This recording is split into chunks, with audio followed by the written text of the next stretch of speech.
Hey, it's Marko here from Realty. So I'm doing a review of 2020 and my predictions for 2021.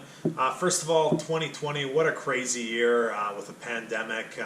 April was one of the worst months in history in terms of sales with the Victoria Real Estate Board. Things were not looking great. CMHC came out and predicted prices would drop of between 9 and 18%. Things were looking very gloomy. And then the last 6 months of the year, every single month was a record-breaking month in terms of sales. It was just nuts. So we ended the year with basically 8,500 sales. Years like 2010 to 2014, we averaged about 6,200 sales. Record-breaking year was 2016 at 10,600. But at 8,500 sales and the price points, we actually set a record this year for most dollar volume sold in Victoria at $6.5 billion. That's a record-breaking number, even though 8,500 sales was not a record breaker. The reason we didn't break a record in terms of sales, as I said, April was just the worst month on record. So even though we had 6 months of record-breaking sales to end the year, it didn't quite make it a record-breaking year in terms of sales. Prices, so single-family home prices, they went so if we compare the fourth quarter of 2019 to the fourth quarter of 2020, they basically went up $100,000. The median went from $806,000 to $899,000.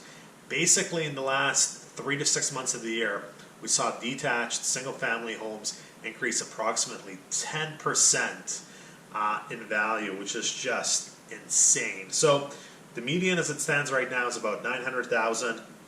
Let's say 2013 it bottomed out at $526,000. So in 7 years we've gone from $526,000 to $900,000. That is kind of nuts. That's for single-family homes.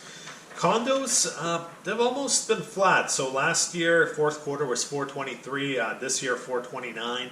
Condos faced a lot of headwinds, such as strata insurance going up a lot, which increased strata fees. People were adverse to condos because of COVID. People fearing a second lockdown, maybe they didn't want to get stuck in a condo, etc. So condos up slightly, but nowhere near as much as houses. And then inventory.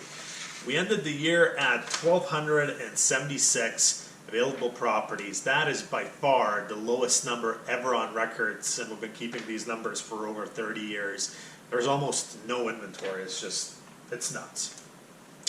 My prediction for 2021.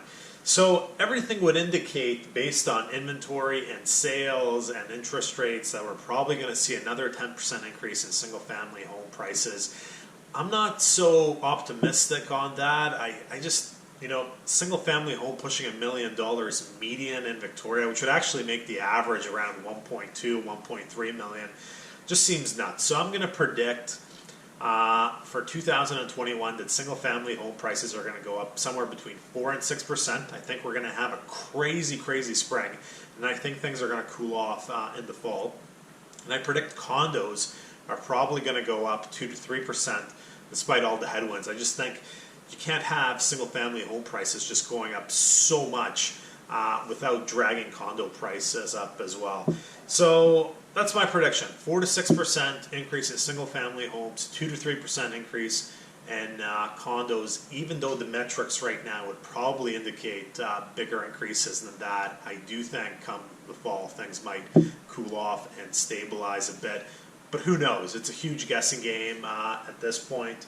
And, the unfortunate thing in all of this is a lot of people are being priced out, especially, the middle class. Victoria is becoming more and more affordable, and I don't think that is a good thing. My hope would be that the market stays flat and inflation catches up to the market, but with money being so cheap, prices are most likely just to keep going up for the time being. That's it for this week. Marko, Juras, Realty.